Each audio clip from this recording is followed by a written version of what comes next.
ninta musunti ite mu jene lalati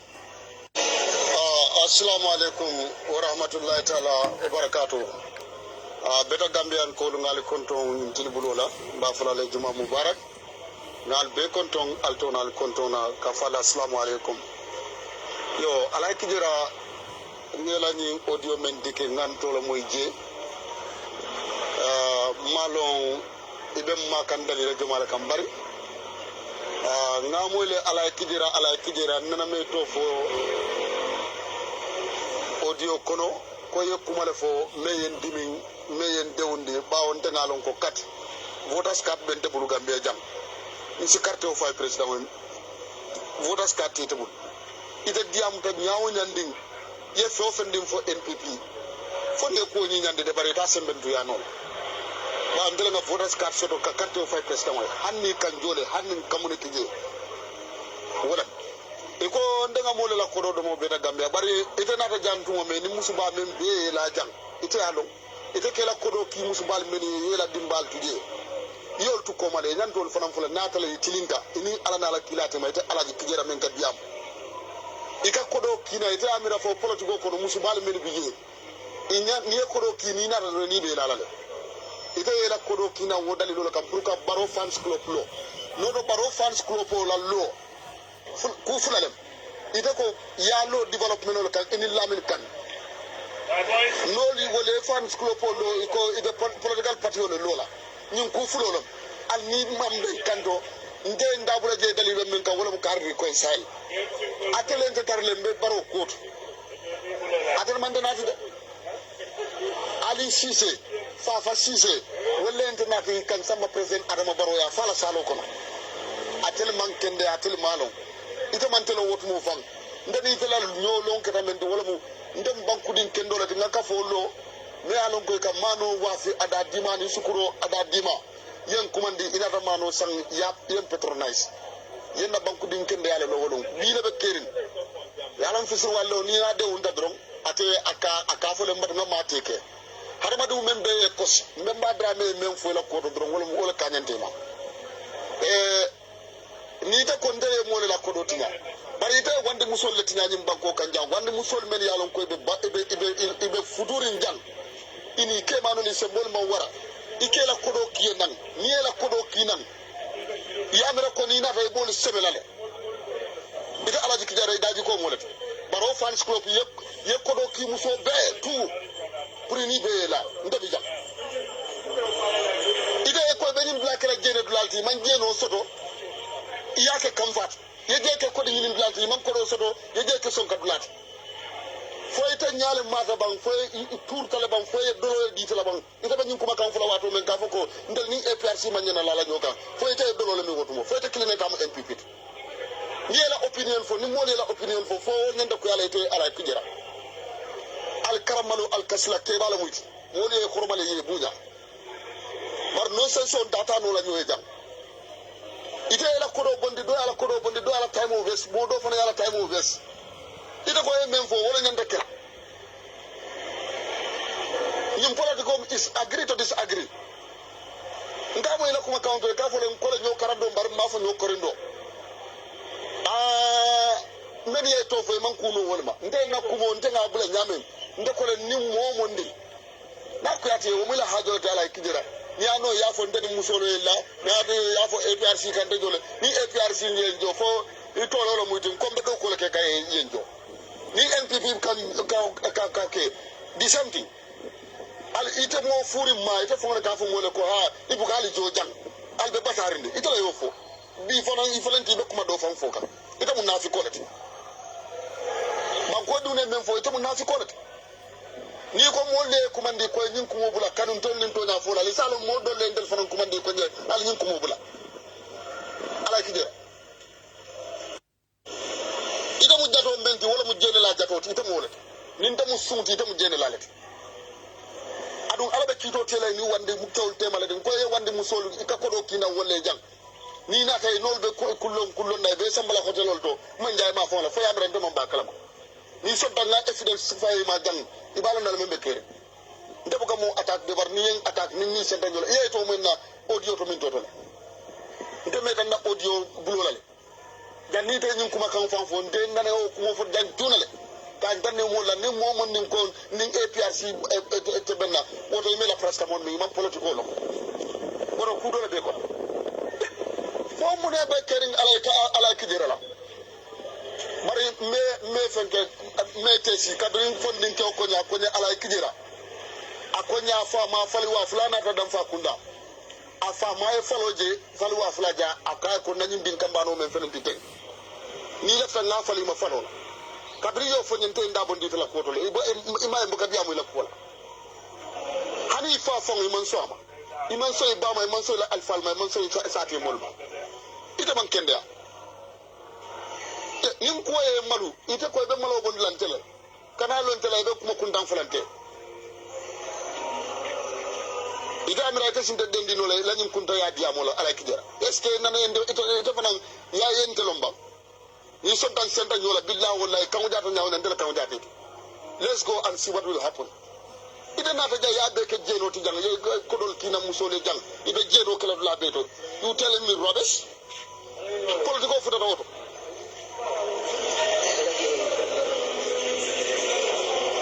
mbenna ko dan na jande mbe batla I'm waiting for your response nga ma fo janni ba fula ila yom bidin who are you alaji kijera ida dam male ko do kinan kana ka NPP party yolo ba fo to mu jomale ida lañi cikin tenk me yakije ida da fo mole ko talibo ko njira ten ni lamen kan yeda nan you are all lying alman not alen de la kende ale lo ngale na diam kende allo al konye ko tanni nyin blando na fans club e la tata la mulle ndabe na tonya ni fadi abo nyodo nge kumande ko kanela ko do ke nyin blando ko nak you are wasting your money atel be tuba wuda te keno la chairman tijang ate keno la fofo ni tijang nale yirwa ko lo al register eji chambas al blo no male nyo jiro ma sun na tijang ngani fo ni lamin kaniya ida fon ko nye tonya lam ni mu tonya moti nganda sonna na nyin ko molal diko sumbe ko mo men fo kam be tonya la fo kay ala kijara fo itam malay ko la tuba ida do ko mo fo la moto jabe mari ko tenge attaque ni attaque min tole ntabe tofo me to ma tofo kuma kan le nata mol ba jabi kan ndafa ngan taje nyame ngafo nyaal budi hala yu ite ba fala mole ko ka talibo ko ndira ay wande ko dol do ngajama la ko do ma ni ite no mari mu be to hell with you people fali amran sinte den dino o kuma kuntaw le la jam ida ko do wan ite la ko do te o kina musol medi yela musol filiman jay yaki musol be batare ala jam ida fo be kuma non sen so fala modi okay ngo momo la muso be MPP alta bondije mil man sutura hani demande mona ñil be fe alla no endular kawande musol jene ale molla banko la nafulo don o man kanya molla musol fana mil bal support kal bol fana feaka wol kemal be lare ba foka na muso kata baro la sembentu ya ona al be ñina kekan al man suturo fana soto kati mi man suturo soto ni baro ye min kenum janabe kala president a belef aka dingo sacrifice woman kanya akoy ka furawle wurinu woman kanya sain jeno fana wande musol milbe jalbe wala fana tankerenka ayamira albe nyi kijera min ten wadam ba dam mama ka ni musol la abo musol ba la pati wala konoje alentol famal wala gambia assalamu alaikum wa rahmatullahi ta'ala wa barakatuh beta gambian ko ngal konton tilbulola ba fulale juma mubarak ngal be konton altonal kontona ka fala assalamu alaikum yo alay kijira ngela ni audio ngo ta yeta manjay ni alay kijira nata mo sifa mel ka futa alaji kijira ma nte manke tete tayeta manjay yefuta je ni to dunta manjay kolla na musobe sirim balale fo lumme la mbabe tanka nakata dawo be labe ye fania fu jam fania me warta yara itam fa ulolet njutu tele fereng billahi wal kitabi njutu tele fereng billahi wallahi tallahi ite billahi wal kitabi ite tay boy te ñong ite ñoo wulo ndina maje dunya kon iñol wulo ndina maje dunya kon hani yo fa xolan jang lay banko kan jang mi yo fa mo fa jo ñala be dale fa tela ay aba fa lay no ko e men fu jam wuli yalamu wallahi na ya tari iye fani yale lanka amanke iye buli yale fonye ndakata manja nga musol bida nga fans club bolo musol la ko kam wallahi billahi tallahi alamu alay iye fani yale fonye bar alamu alay halaki janni ni wadolte alamu alay halaki ye jeno fani ya melaga alamu alay malo le kan gambia bebe me fola na bayita wotonte manje kijera kundan ko yeloti wallahi mambo mo kendol bala na bayita ala bo kelale because yen tumile abaraka kijera lo yake kan tettiñale yete tettiñano la mol yente lonne birin gambia fo tiba bol ya mol yente lon abaraka ala kijera ni la kuma man ni de la kuma me dimi ifana na kuma man dimi yedda yeb jabiro le ken fana jabiro ke bari alaji billahi wallahi tinata gambia ja wato watin tenge ji jam mbe photo kuntu la fonga du da kon ibalo na kon te manke wodinti ninki la fontema ite mam kulu imam mala ite mu keba furim balati ite be lola nyaadi le formo kono ibente nila ime to mo na audio ko ime to boy na dawdandi il a opinion fo ngana opinion fo e kana lol de la be ndaka defila pourquoi ite ñoo falo de keri ni mol ke bandi fo ya mala falo le kan del fanam bandi dan tay ajibe mo jël kan del fanam bandi na soko bari en kontena na me bandi la soko iban te be mo sare kante fondena na ñe bandi la soko na ba ini la ñing ko mo be ni na ta gambe jang hera sida hera be fo ntenya na jakalte len defu de la bon kono ngoy ala ki jaran soñen bar billahi ni na ta gambe ñi audio ma bode ñay na ta gambe nteni te la problème o abe start lam bidala kito law da jate mbidala jel ne photo kundo men kele la wono e balon nak itam mo ba semeri balati itam din kurum balati. How can you do this? Madam Tarana energy use. But in other Gambe Jangwato, what in Besolo Kuntla, Ibal Nakon, Ndamudin for him, Bemulo for Ela Kurdo, near photo Kuntu 5 years chat. It a more full ballot. Assalamu alaikum wa rahmatullahi ta'ala wa barakatuh. Talibum mbedilalo to jang. Mbedilalo to jang. Mbejam farim bake nafsu wala nata dlalo to jang. Beta gandi alimbara bake talibo konyera enimbara laftale talibo ilayin kuma kan aman kamfa wala to nan jeleta ba o mbedilalo to jang mbe jamfarin iyala tabarakallah to modo be je tebe ibe men fokan kumolo mo de me yalon ko akawa kuya tabari man kanfa yalo mo ke baro aka kanfa walla bari man kanfa fonyo be warale jambaki man kanfa mune atuna talibo konjira man kanfa ndengalo no ko yembe fo fani yalo mu bi fani yalo mu sama alhamdulillah tale ye tubo sey alama yeta yesali jiwo mu tante yam fata yenade ha bari laftale yeta ye tubo sey alama katu niye mo tumi jeno la iko mo kare aka jeno la ke niya tumbi wala dron akamunta sariya nyanta menkele tela abole kele la katu ndamu musu futuri la ndamu ke futuri la ti alhamdulillah rabbil alamin yena nafonnin ke ya molu ginin kala birin gambia ye molu ginin kala nafonnin ke ala ibn holan jang mo kilim bulo muta holan jang ya faye ko alay ki jerala tibabu sun ko de jang alay ki jerala mo fi sun ko le holan jang mo kilim ko man di holan jang ya ñi ninka Allahu akbar ndel boto mo ken dole bala talibo ndel ñaato ndel buko na belto fi musoye am man ken na futu musoti bari yefe na fo jam fani yalom bari lafta bu na lafta dankarolo dun ni tema lafta dankarolo dun ni tema bar na ya tar ala ya lon ka fo ko ye men fo ko ntekata manjaay len kam musol le jene jeto kam musol le ñinen ke jene jeto lafta ko na ya tar wala mu toñata yo le fo iko na yatari wo keta toñate dankarole mbolo dum nen ni tema de lafta ni ala ba mutala aya mutam fuloma ni ala ba mutala toñati aya muta ite fanamma na yatari ite kumo men fontema wala mu toñati konte kam muso kodol leta ka lojol ta pour ka muso lu jede je woto talibo alhamdulillah laftale janni iba fala nyin kar kuto be fala fo karinala be fala alamu alaye kito kuntunni tema nintala mu alamu alaye malundi malunyala me yalon ko abe sangarla bar alamu alaye kulanteni te bekan me yalon ko abe kala kuti me yalon ko duniya bebe sella kan ka fo ha alaye ki jera da talibo to nyana ba ha bar al talibo faranko alaye ki jera ka bungul leta manjay ko noka musol nata je ke jene ha na ya taro muto nyati lafta danko dunna beta gambia alamu alayo kenni tema bar alamu alay kido kuntunni tema kila hormona barko sabola bawo jeno mu kubalati yallanna bari alamu alay police ala kila hormona barko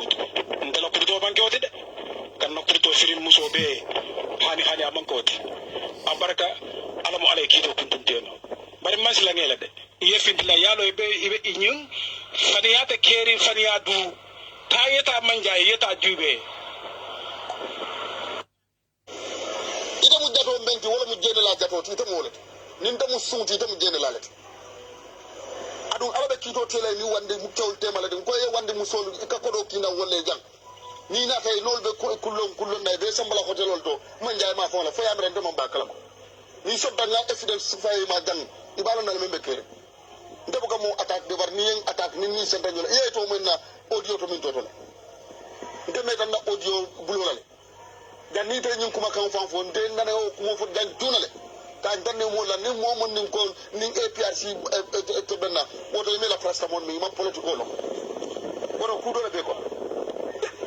fo mu ne be kering alay ki jera la bari me fenke me tesi kabrin fon nin ko nya alay ki jera akonya fa ma fali wa fulana ta dan fa kunda afa ma e faloje fali wa fulaja aka ko nanyim din kambano men fenen ditay ni la fa nga fali ma falo kabri yo fo nyente ndabo ndita la ko to le ima mbuka diamu la ko hani fa fa man so ama iman so ba ma man so la alfal ma man so sa te mol ma ite man kende ya nim ko e malu ite ko be malo bon lantele kana lon tele be kuma kundan fulante ita amira ita sinta dendi no la nyim kunta ya diamo la ala kijara est ce que nana ende ita fanan ya yente lomba ni so dan senta nyola billahi wallahi kan jata nyaaw nan dela kan jata let's go and see what will happen ida nata ja ya be ke jeno ti jang ye ko dol kina musole jang ibe jeno kala la be to you tell me rubbish politiko futa woto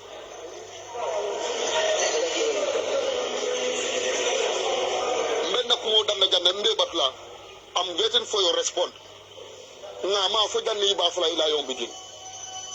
Who are you alaji kijera? Ida dam male kodo kinan kana ka NPP party yoro ba. Fo ito mu domale. Ida lañi chicken change me yakije. Ida ka fo mo le ko talibo ko njira ten ni lamen kani de nan. You are all lying. Almante nat.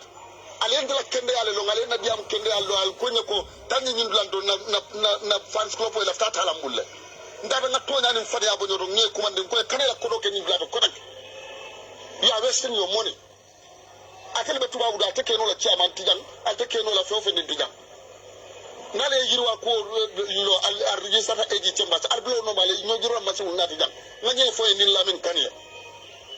Ida fon konye tonya lam ni mu tonya moti nanda sonna na nyin kumola iko simbe kumo men fo kan be tonya la fo kay ala kijara. Fo ite malay ko la tiba. Ida do kumo fo la moto jabe. Mari ko tengete attaque min tole ndebe tofo ne to ma tofo kuma kan le nata mol ba jadu kan ndo fana ngan taje nyame ngafo nyaani budi hala yu ite ba fala mole ko ta talibo ko ndira ay wande ko dol do ngado malla ko do ma ni ite no mari mu mobe to hell with you people fala amra sinde de no o kuma kun taw le la ja ida ko do wan ite la ko do te o kina musol medi yela musol filiman jaay yaki musol be ba tare ala jang ika fo be kuma non sen so fala modi okay mo le jamel yalon ko loyalty ele la ftela ko mu nekilemu wallahi wallahi summa wallahi bi wolle kanko li ka fanya ko mbebola MPP ite len dundi groupe ko no bar janni be fintila ngafo e dol ka fanya ko ni be ku kilin nanu bar janni be kelate ngakete mbebola MPP manta tala UDP de bari MPP ko mbenda banda je ko si manta ta kan nyaado Adam Barrow finti Adam Barrow ye dandula ke nyum molla nyum ko wala ni onte wallahi be Barrow kele ken samati jawol sawobe lo lema e basiri ni state house mo dan tambe fanko bo mala ibina be nakilela iba fole ko majority carré di vote majority duma be carré la vote la molbe ñoo faala e basiri bu ka diamo fayta safa ñoo faama bebe keri tat lo mo moy ñi ñoo faame fayta safa Adam Barrow eta la telephone eta ni mo bu ka communicate wote eta ni mo bu ka dia ita mano membe keri nko ni Senegal nane tale bari yiri do ni fanta wulu tay do ba ñal manka kilimati ifan kisi ye fam fiti ye fam ba Senegal bulu ni on tay la masakunda ini mol be den la masakunda tinya hadama dul me yalon ko be dawda interest mol le muyti ita la interest ka wala folo je janni be do jela nka men fo e ngalon ne de kuwa men katama jang gambe dum damma bu kata man di jande forenal dabi jele de Senegal di wala mo jelle fa jang wokula faran hani step la boda to ye mato bule la moto la ya mala ale nga to nya fo ñoye nta man tara place dinin kan MPP de ndum man tara daraja dinin kan MPP ko ngamen do man do soto mbodo makan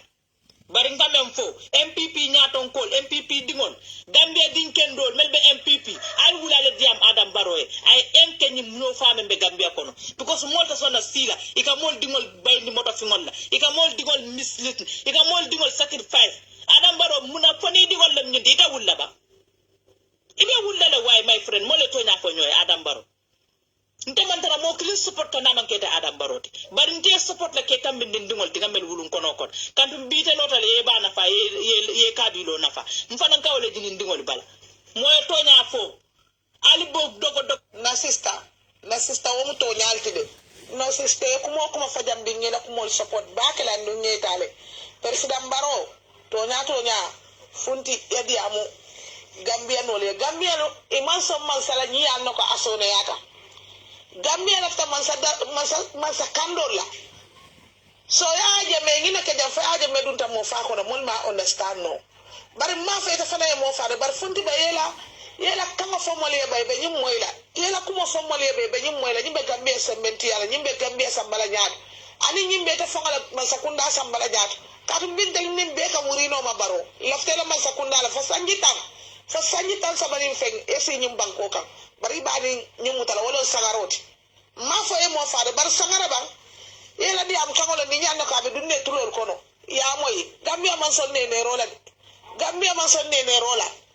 Gambia man la fi wala feray Assalamu alaikum kitim sisa ko NPP dal be konton na ko teke ko malal men be beno ma mashallah Allah kuma kamon nyata fatmata ila kuma kamon ye men be fo ngai ya fo to nyale kan ani manke ko kampa to kumolo men be keren be wole fo kanto ni tata fo te famu Barrow kanun te wati sita yin fo yani to nyale fo imani kuma fo men kasalta to be tentula be jayila ko ya fa nyame security nyanta mamman na le kende ke dula tighten de dula be tighten saje mbesi tanka ala ta ko la mbira tanko be wala to adimita le na adimita ba ke membe kerin adimita ba kele definitely ni salo fango ni ya jubi fango mo jama le di ngol muta andum te be wol konol ndela di mbayal man son aluf said nge kontom ba ke be nyari la kortara tele mina fay fayentan kuma kan woni billahi ala kuma kan woni enta kontan ba kala na sister kuma kan woni en kontan ba kala fen faja wolon ke soti ala kuma kan be teata ba kala ntan konta mol kanale ka fene ko amira tal be win nanyina nko mina tan tel to win nanyina e ko nyanga ta bari nyimbe kerim banko kan fatal nyama woji nko ko mina be kerim banko kan anu nyabe jero la ko ni be kerim banko kan wata alf sen ngini be president bala ini president o nyomo be advice dia la kendeke banko be nyama man tara sefrin yenta jale na mol be kata do ko la bar ni mol be tata do ko la ni bota ja nkana bunda la soron fo la tabiro mbuka ke fani na dinni wal jiit andu ni be mo ni mol be nyo bala jam bara man safe aman safe Gambia man tara sefrin to nya be dami Gambia man tara sefrin because ke tare la bu ko le yefa le funte te la hajo le buka la yefa nyami anu sa kontel ni ana ko mol yelong NPP mol yelong NPP fa se mo wara birin kersari be yalla na ntabe NPP nyami because ni NPP la ko sita dro moto la kanalo na ko da bunda to naka fudingol e be ka duwo moto la ko na dudu sano jo so wala ka moto na tin telen tala ka fo fama mo walti kersari na ta tanje jam fana fana siata beti wata kunin bo nyama Gambia nyanta security kendol setolale yela do ko ka nyama Gambia man tara sefo ka han kilinten bala binda fola man dia do hani le dingo fila hani biti koto hani tilibula maku yembe onindula kineta moyna jompa e fay marin ko yekumo man fantulo ya moyle ke konte be propaganda la be politique sanyano la kono anonga ko mom fo fania momo e fania suto mari fania molati ngani ne fonna audio ko don ko ni moy to nya fa do la finti ayal fank ko me ko atelle baro nen ko to la bondi atelle ya bampal ko woto ita mu fania molti wala ne fania mo suto buadabo anaga mo toronto o do nga ada mo de ya datten ka gani mello bo ni mai mede sa drame mo na fala fo mi sa drame abe ko elele adara sabuno mankala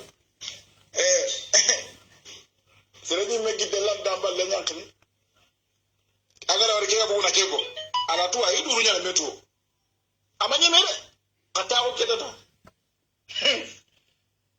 mbibingo Sénégal Democracy Group kay odenu ko denga ay menu soro nduru nyaa me kedal yo me burjana yo me wayban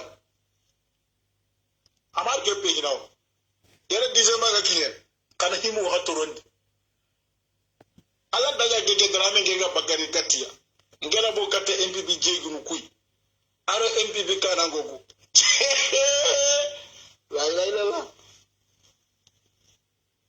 onyeme a baro maga nyeme baro chasi tanonga baro lete bangin iduru nyame helema na me takke modondi na me buruja na me waiba yero election ki akinya ama yiji gun kumbiro duru mbayme do placinga may mona sise dabo di groupe ken waxante may mona sise dabo Sénégal Democracy Group